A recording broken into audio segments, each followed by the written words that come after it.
자, 우리 옆에 분과 인사하기 원합니다. 오늘 정말 잘 오셨습니다. 자, 은혜 받기 원합니다. 예, 감사합니다. 여러분, 굉장히 오랜만에 뵙는 것 같습니다.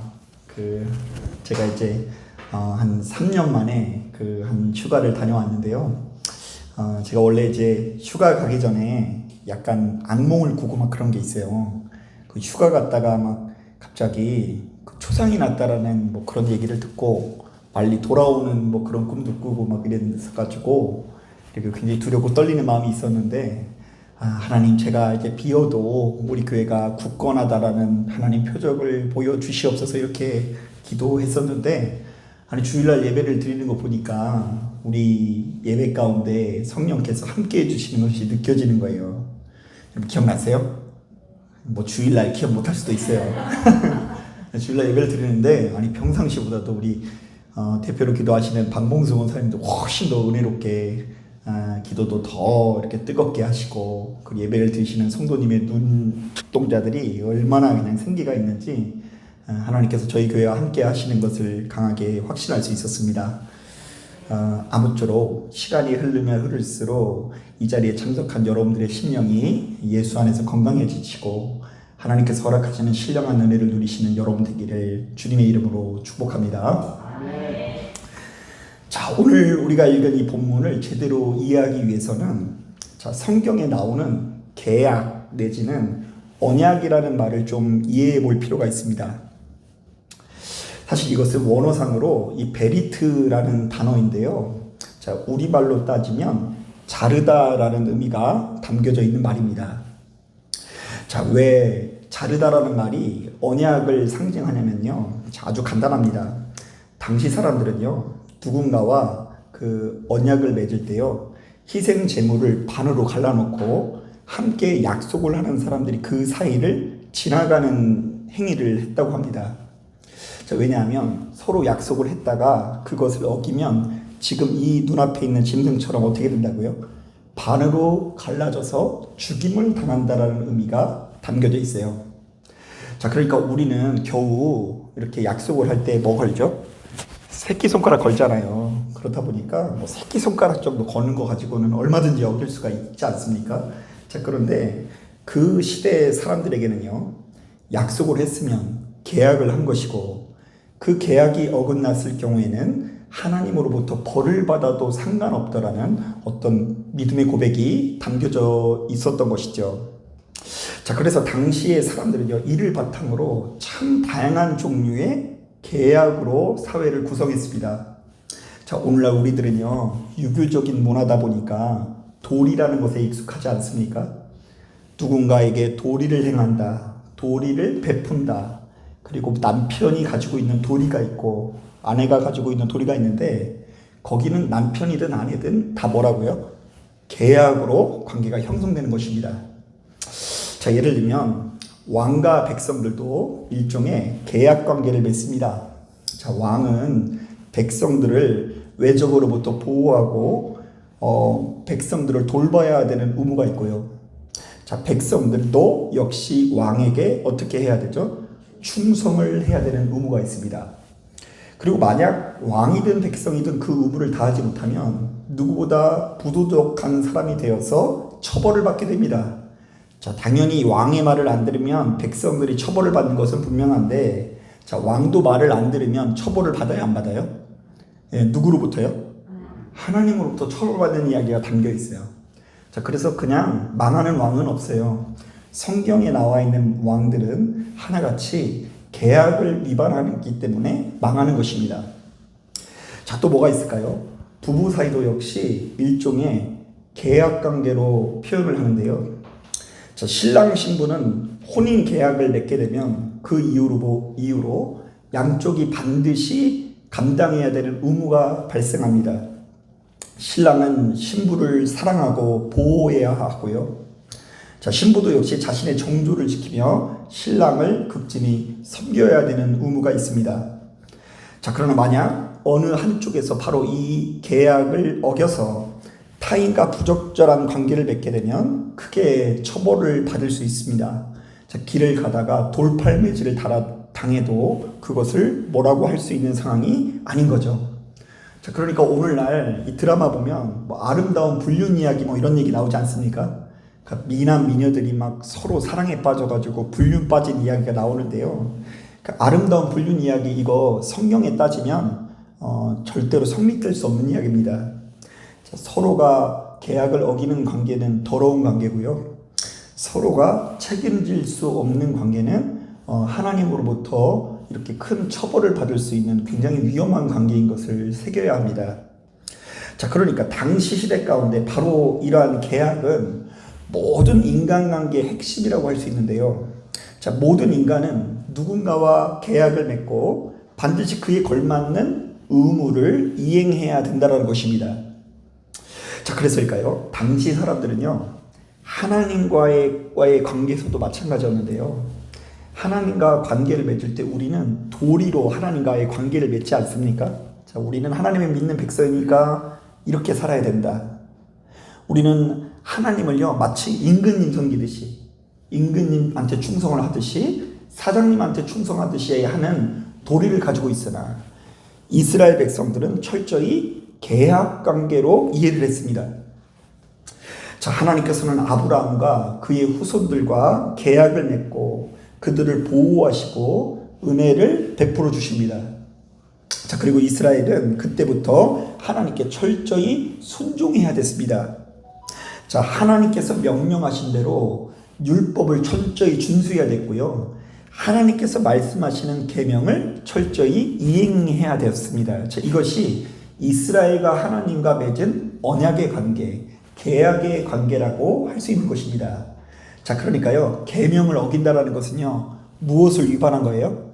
계약을 위반했어요. 하나님께서 은혜를 베풀어 주셔서 땅을 주시고 후손을 주셨는데 어떻게 그 하나님과 계약을 어길 수가 있겠습니까? 자, 그러나 여러분들이 잘 알고 계신 것처럼 바로 이 계약은 언제나 하나님 편에서 어긴 것이 아니라 누가 어겼어요? 이스라엘이 어기게 됩니다. 신실하신 하나님께서는 그들과의 언약을 철저히 준수하시사 이스라엘에게 끝까지 은혜를 베푸셨건만, 자, 이스라엘은 번번이 그들에게 주어진 율법을 저버리고 이방의 다른 신들과 음란한 관계를 맺게 된 것입니다. 자, 그러므로 하나님께서는요, 바로 이 언약 관계를 무효화하고요, 그 언약 관계를 파괴하고 이스라엘을 심판하면 끝나는데, 자, 하나님께서는 어찌나 자비롭고 사랑이 많으신지 그럼에도 불구하고 이 언약의 관계, 계약 관계를 계속해서 갱신해 나가는 것입니다. 자, 바로 이것이 성경 전체의 스토리라고 할 수 있어요. 자, 그런데 오늘 본문을 보니까 전능하신 하나님께서 바로 이 파렴치한 이스라엘 백성들의 언약을 다시금 갱신해 주시면서, 자, 그들에게 새로운 의무이자 새로운 계명을 주셨다고 하는데요. 자, 우리 다 같이 34절 35절 말씀 같이 한번 읽어보겠습니다. 시작.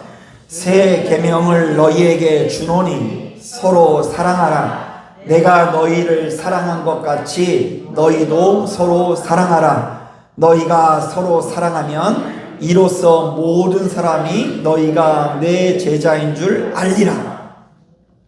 자, 하나님과 깊은 계약 관계를 맺고 그분의 자녀가 된 우리들은 이제부터는 어떤 의무가 발생된다고 이야기합니까? 이제부터 우리들은 그 누구보다 새로운 계명을 준수해야 되는데, 바로 이 계명이 바로 뭐라고요? 하나님께서 우리를 너무나 아끼고 사랑하시듯 우리도 역시 끝까지 사랑하기 위해서 노력해야 된다는 이야기입니다. 자, 그러니까요, 이 부부 사이에 어떤 반드시 지켜야 되는 어떤 언약 관계가 있는데, 그 언약을 지키지 않으면 이 부부 사이가 성립되지 않고 심판을 받듯이, 자, 우리도 역시 하나님의 백성으로서 그에 걸맞는 율법 준수의 역사가 나타나야 되는데, 하나님께서는 마지막 때에 우리들에게 어떤 율법을 요구하신다고요? 그리스도의 사랑의 계명을 우리에게 요구하신다는 이야기입니다. 한번 따라해 볼까요? 내가 너희를 아끼고 사랑하니 너희도 역시 사랑하기 위해서 노력하라. 그러니까 1절에는 내가 거룩하니 너희도 거룩하라 이렇게 말씀하셨는데, 이제 예수께서 그것을 재해석해서 말씀하시는 겁니다. 내가 거룩하다는 것은 결국 내가 사랑이 많다는 것인데, 내가 이렇게 사랑이 많으니 너희도 역시 서로 어떻게 하기 위해서 노력해라고요? 사랑하기 위해서 노력해라. 율법을 많이 알아서 내 제자가 아니라, 율법을 많이 알기 때문에 내 백성이 아니라, 너희가 서로 진심으로 아끼고 사랑하는 것을 볼 때 너희가 내 진정한 백성이요 제자라고 여길 것이다라고 이야기하는 것입니다. 자, 그렇다고 한다면 예수 믿는 우리들에게는요, 사랑은 해도 되고 안 해도 되는 윤리 비슷한 문제가 아닙니다. 자, 냉정하게 말하면 윤리를 지키지 않는다는 것은 욕을 먹기는 하지만 감옥에 가거나 처벌받는 것은 아니지 않습니까? 자, 그렇기 때문에 본문에 나오는 이 사랑을 그저 도리나 윤리로만 이해하시는 분들은 그다지 순종하지 않을 수가 있습니다. 자, 하지만 본문에 나와 있는 이 사랑은 도리가 아니라 계명인데요. 자, 바로 이것은 우리가 하나님과 계약을 맺고 그분의 진정한 백성이 되었다면 반드시 지켜야 되는 의무사항으로서 소개되고 있는 것입니다. 자, 그러니까 우리가 매사에 바로 이 계명을 지키는 사람들이 예수 믿는 사람들입니다. 그리고 또한 이 계명을 지키지 않는 사람은 주님과 전혀 상관없는 삶을 살아갈 수밖에 없다는 이야기입니다. 좀 더 구체적으로 이야기해보면 예수 믿는 우리들이 예수께서 명령하시는 바로 이 계명을 기억하고 수시로 누군가를 미워하고 원망하려는 본성을 거스르면 하나님께서 행하시는 크신 은혜를 경험할 수 있고요. 우리의 입가혀로 아무리 대단한 복음을 말한다고 할지라도 하나님께서 우리에게 요구하시는 가장 큰 계명인 사랑을 기억하지 못하면 좀처럼 생명을 누릴 수 없다라고 이야기하는 것입니다. 한번 따라해 볼까요? 사랑하는 사람이 천국을 누리고 사랑하지 못한 사람은 사망 권세에 머문다. 네. 어떤 사람이 더 크게 은혜를 받는다고요? 사랑하는 사람이 은혜를 받는다는 거예요. 자, 저는 목회를 하면서 바로 이것을 실감할 때가 많은데요. 하나님께서는 언제나 우리 안에 있는 아주 작은 사랑과 긍휼을 기뻐하시고 바로 그것을 기억하시면서 보다 큰 은혜를 베풀어 주시는 분이십니다. 자, 그래서 대개요, 사랑이 있으니까 눈물이 있고요. 자, 우리의 눈물이 있는 곳에는요, 뭐가 머물러 있는 경우가 많아요? 사랑이 머물러 있는 경우가 많이 있습니다. 자, 저도 문득 말씀을 준비하면서 생각나는 일이 몇 가지가 있었는데요. 제가 군대에 다녀와서 그 TD라고 해가지고요, 영성 프로그램에 참여를 한 적이 있는데요. 아니, 그곳에서 그냥 눈 감고 기도만 하면요, 그 몸이 약한 어머니 생각이 나가지고 눈물을 아주 펑펑 쏟았던 기억이 납니다. 자, 그래서 평상시에 그 은혜 받는 것이 한 2, 3 정도였다고 한다면요, 아니, 그날따라는 막 10일로 막 은혜를 받는데요, 마음속 깊은 곳에서부터 우리의 아픈 어머니가 빨리 치유됐으면 하는 그 마음이 들어가지고 아주 그냥 감격에 차서서 이 기도했던 기억이 납니다.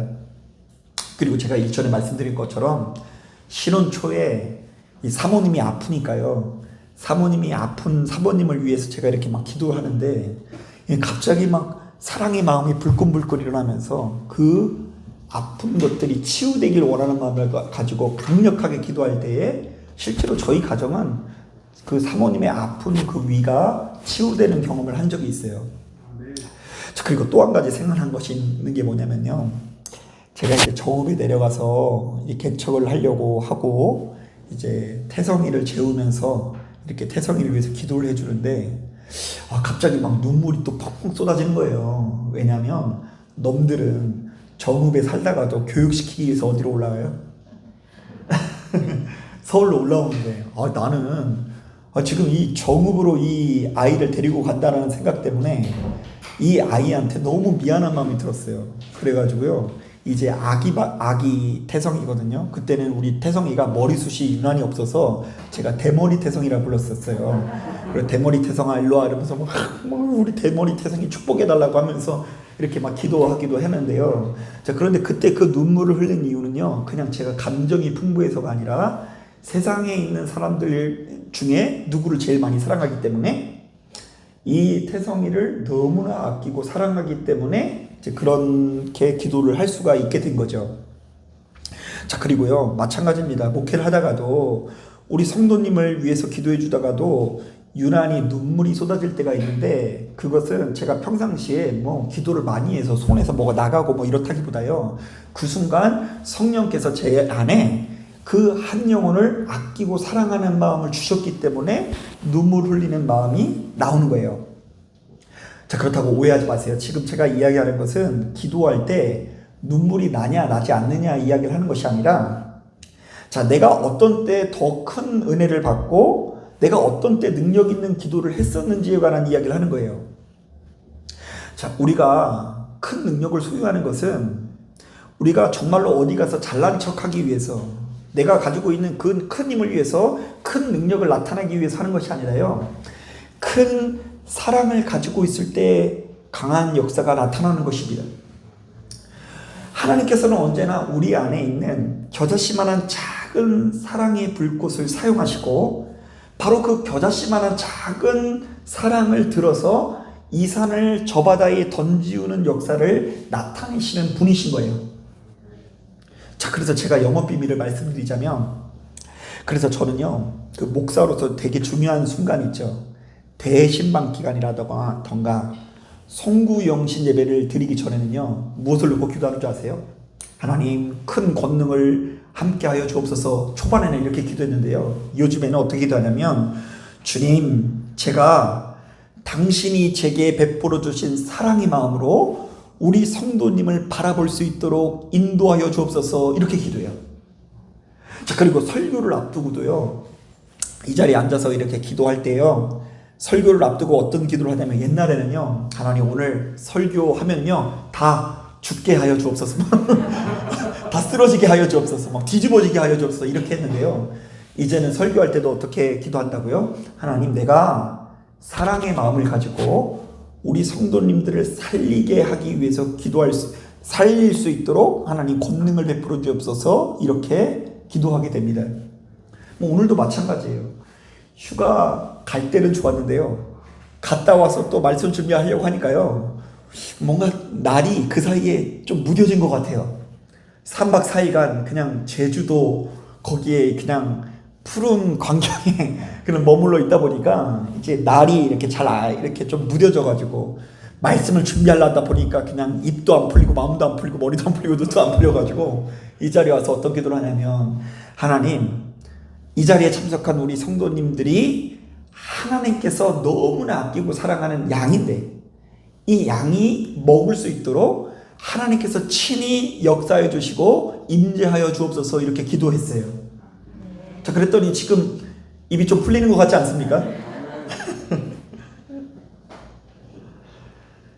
여러분, 우리가 능력이라는 것을 잘 이해해야 되는데요, 능력은요, 우리가 기도를 많이 하거나 어떤 숙제를 잘 해서 성취하고 따내는 것이 아니라요, 여러분들을 애초부터 아끼고 사랑하시는 주님의 마음과 합해지는 것이 능력이 있는 거예요. 하나님께서는 치유하기를 원하십니다. 하나님께서는 이미 여러분들이 잘 살기를 원하십니다. 하나님께서는 창세 때부터 우리들에게 축복하면서 말씀하십니다. 생육하고 번성하며 땅에 충만하라. 자, 그러니까 지구가 탄생하면서부터 우리가 복을 받는 것은 이미 정해져 있는 일입니다. 자, 그런데 바로 그런 마음과 동일한 마음으로 누군가를 바라봐 주는 것이 선교요 주님의 일인 것입니다. 아무리 봐도 내 뜻대로 따라와 주지 않는 우리 자녀들이 있습니다. 우리들의 오배불망 소망은 우리들의 자녀들이 이 우리가 가지고 있는 믿음을 계승하는 것 아니겠습니까? 저도 이것이 얼마나 어려운 일인지 저도 직접 자녀를 낳기 전까지는 몰랐어요.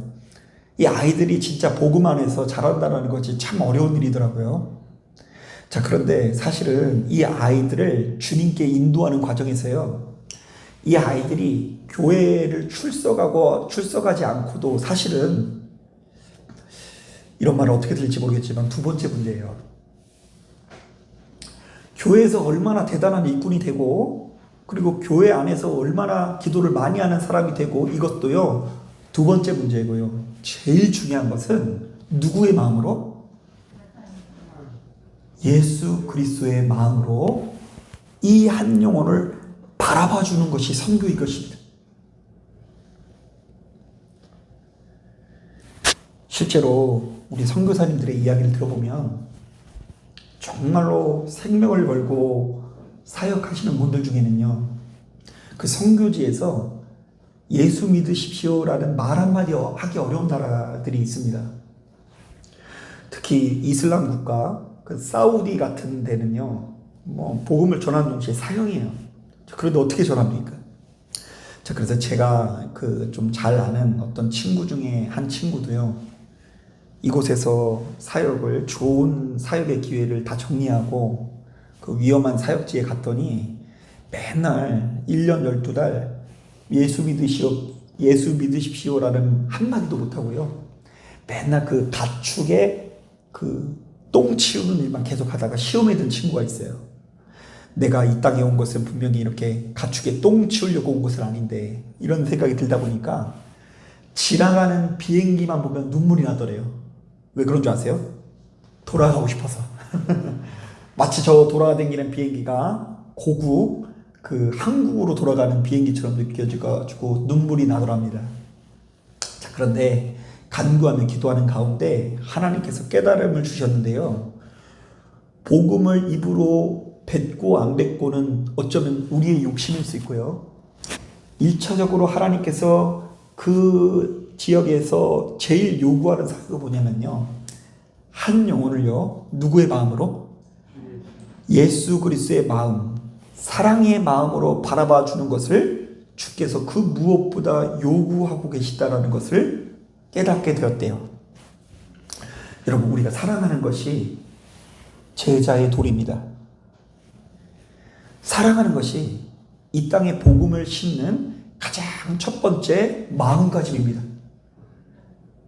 그렇기 때문에 여러분, 우리는 복음 안에서 너무 겉멋만 든 사람이 아니라요, 겉으로는 좀 부족하고 모자랄지라도 마음속 깊은 곳에서부터 주께서 우리에게 제일 요구하시는 사랑으로 무장한 사람이 되어야 합니다. 그리고 여러분들을 너무나 아끼고 사랑하시는 주님의 마음과 여러분들의 마음이 합해졌을 때 가장 강력한 축복의 역사가 나타나는 것입니다. 요한일서 4장을 보니까 우리에게 잘 알려져 있는 말씀 중에 이런 말씀이 있습니다. 하나님이 우리를 사랑하시는 사랑을 우리가 알고 믿었노니 하나님은 사랑이시라. 사랑 안에 거하는 자는 하나님 안에 거하고 하나님도 그의 안에 거하시느니라. 이로써 사랑이 우리에게 온전히 이루어진 것은 우리로 심판날에 담대함을 가지게 하려 함이니 주께서 그러하시는 것과 같이 우리도 이 세상에서 그러하니라. 사랑 안에 두려움이 없고 온전한 사랑이 두려움을 내쫓나니 두려움에는 형벌이 있음이라. 두려워하는 자는 사랑 안에서 온전히 이루지 못하였느니라. 자, 사랑 안에 있는 것이 결국 하나님 안에 있는 것이라고 이야기하죠. 또한 사랑이 온전히 이루어지면 우리 안에 두려움을 이기게 된다고 이야기하는데요, 이때 두려움을 이기게 된다는 것은 죄악의 형벌로부터 자유하게 된다는 의미예요. 그냥 두려운 감정이 아니라요, 우리가 사랑 안에 있으면 죄악의 권세 가운데 이기게 된다. 자, 바꿔 말하면 우리가 매번 미움, 다툼, 시기, 질투에 사로잡힐 때 병들고 상하는 인생이 될 수밖에 없다는 것입니다. 사랑을 갖지 못하면 제자가 될 수 없고, 사랑을 갖지 못하면 매번 요동치고 하나님 안에서 병들고 상하는 인생이 될 수밖에 없다는 것이죠. 자, 요한복음 15장에도 이런 말씀이 있습니다. 아버지께서 나를 사랑하신 것 같이 나도 너희를 사랑하였으니 나의 사랑 안에 거하라. 내가 아버지의 계명을 지켜 그의 사랑 안에 거하는 것 같이 너희도 내 계명을 지키면 내 사랑 안에 거하리라. 내가 이것을 너희에게 이름은 내 기쁨이 너희 안에 있어 너희 기쁨을 충만하게 하려 함이라. 한번 따라해 볼까요? 사랑하는 것이 계명을 지키는 것이고 우리가 사랑할 때 기쁨이 충만하게 된다. 자, 사랑하는 여러분, 그러므로 어떤 경우에도 사랑의 형상을 잃지 않기 위해 노력하십시오.